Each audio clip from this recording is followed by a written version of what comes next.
Hey, welcome to this week's sermon preview. I'm here with Pastor Nick. We're kicking off a new series, Nick. What are we talking about? Yeah, so we are jumping into our Advent series leading into the Christmas season. For those people that maybe don't know, Lance, what does the word Advent mean? Coming is the short answer. Yeah, coming. So what is coming?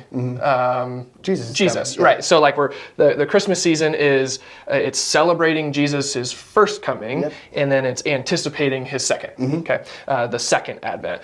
So we're going into Advent. So we have a series that's specific for our Advent series. And before we tell you what our series is, I have a question for you. Okay. What do you remember about the day that you were born? Oh man, I remember it like it was yesterday. Oh, wow. It was a summer Wednesday in July, warm breeze in the morning. It was just a good time, just a great moment spending with family. So yeah. I'm gonna say you're full of it. Another question. What are some significant births that we see in the Bible? Yeah, so you have Joseph would be one, Isaac, Samson would be another. Yeah.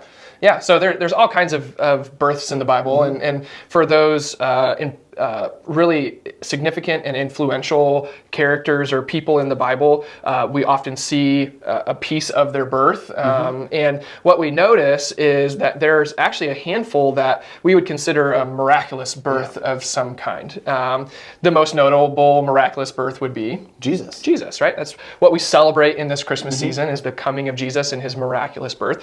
And so our Advent series for this year is going to be looking at 4 different miraculous births that we find in the Bible. So it's a little bit of a different kind of Advent series. But we're going to be looking at these 4 different births. And so the title for this series is Joyful Arrivals. So it's this joyful arrival. Lance, I'd imagine when you were born, even though you don't remember this, your parents probably were filled with joy when you came.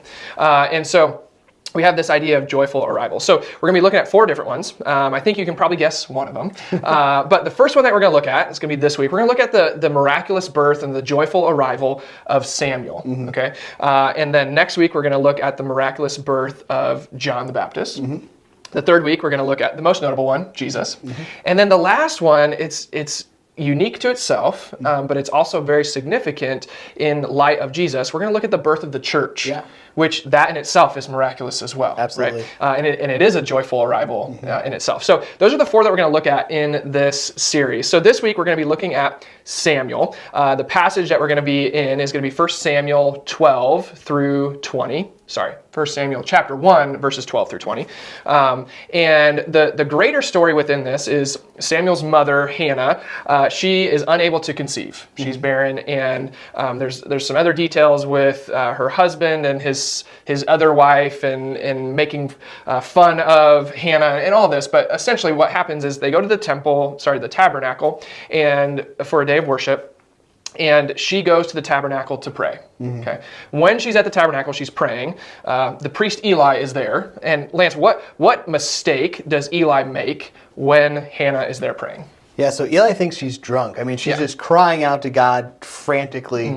And so Eli thinks, she's like, hey, woman, you're drunk, kind of get out of here. Yeah. And that's when Hannah's like, no, I'm really just crying out to God for a son. Yeah, right. She's laying it all before God at his feet, at his throne. And Eli mistakes it for being drunk. Now, there's some other implications with that that we'll talk about on Sunday. But then what we see is that Hannah receives the son that she asked for, and in that, she then dedicates him, after he is a couple years old, after he's weaned, she dedicates him to the Lord, to the service of the Lord. So he goes back and lives with Eli at the tabernacle for the rest of his life. This is a life commitment that he makes. And so some really, really cool things in this story. And so what we'll look at this passage as itself on its own, and what do we learn from Hannah? What do we learn from Eli and all these other people within it? But then what also do we learn in this, and how does it point us to the birth of Jesus? Or beyond even. How does it point us to Jesus in general? And so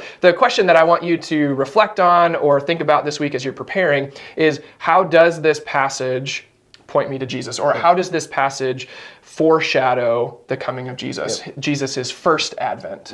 Okay, so that's what we're going to be looking at this week. I'm excited. It's a different kind of series, maybe a different take on Advent itself, but in general, the idea is it's all pointing us to Jesus. Yep. Okay, wonderful. We'll see you then. Take care.